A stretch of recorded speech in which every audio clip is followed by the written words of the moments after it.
I didn't have a lot of confidence.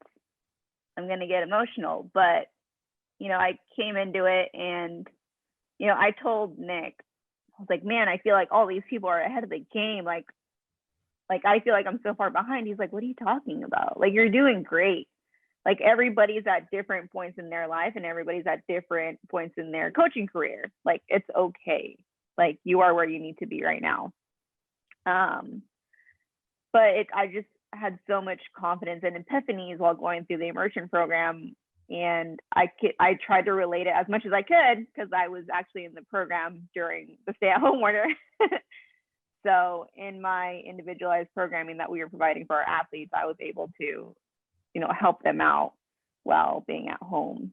So yeah, it was the best experience ever.